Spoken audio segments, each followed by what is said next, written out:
بسم اللہ الرحمن الرحیم۔ السلام علیکم۔ عین الیقین چینل پر آپ سب کو خوش آمدید ہے۔ چینل کو صدقہ جاریہ کے لیے سبسکرائب کریں اور اپنے دوست اور احباب میں اور اپنی فیملی ممبرز میں شیئر کریں۔ اللہ تعالیٰ آپ کو اجر عظیم عطا فرمائے۔ جزاک اللہ۔ میں صحیح بخاری کی کتاب کے 5ویں باب سے آج حدیث نمبر 275 لے کر حاضر ہوں۔ مل کر اس سے استفادہ حاصل کرتے ہیں۔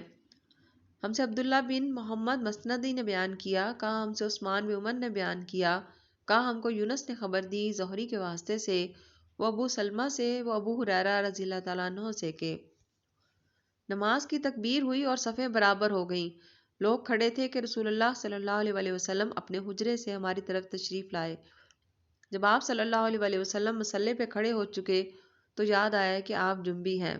پس آپ صلی اللہ علیہ وسلم نے ہم سے فرمایا کہ اپنی جگہ کھڑے رہو، اور آپ صلی اللہ علیہ وسلم واپس چلے گئے۔ پھر آپ صلی اللہ علیہ وسلم نے غسل کیا اور واپس ہماری طرف تشریف لائے تو سر سے پانی کے قطرے ٹپک رہے تھے۔ آپ صلی اللہ علیہ وسلم نے نماز کے لیے تکبیر کہی اور ہم نے آپ صلی اللہ علیہ وسلم کے ساتھ نماز ادا کی۔ حدیث نمبر 276۔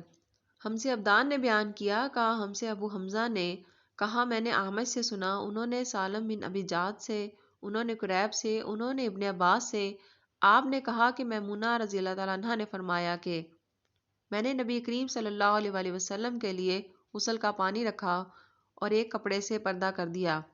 پہلے آپ صلی اللہ علیہ وسلم نے اپنے دونوں ہاتھوں پر پانی ڈالا اور انہیں دھویا، پھر اپنے داہنے ہاتھ سے بائیں ہاتھ میں پانی لیا اور شرمگاہ دھوئی، پھر ہاتھ کو زمین پر مارا اور دھویا، پھر کلی کی اور ناک میں پانی ڈالا اور چہرے اور بازو دھوئے، پھر سر پر پانی بہایا اور سارے بدن کا غسل کیا۔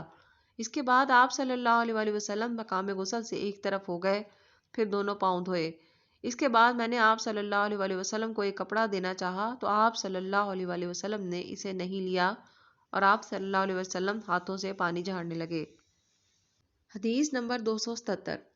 ہم سے خلاد بن یحییٰ نے بیان کیا، انہوں نے کہا ہم سے ابراہیم بن نافع نے بیان کیا، انہوں نے حسن بن مسلم سے روایت کی، وہ صفیہ بنت شیبہ سے، وہ عائشہ رضی اللہ تعالیٰ عنہ سے، آپ نے فرمایا کہ ہم ازواج مطہرات میں سے کسی کو اگر جنابت لاحق ہوتی تو وہ ہاتھوں میں پانی لے کر سر پہ 3 مرتبہ ڈالتی، پھر ہاتھ میں پانی لے کر سر کے دانے حصے کا غسل کرتی اور دوسرے ہاتھ سے بائیں حصے کا غسل کرتی۔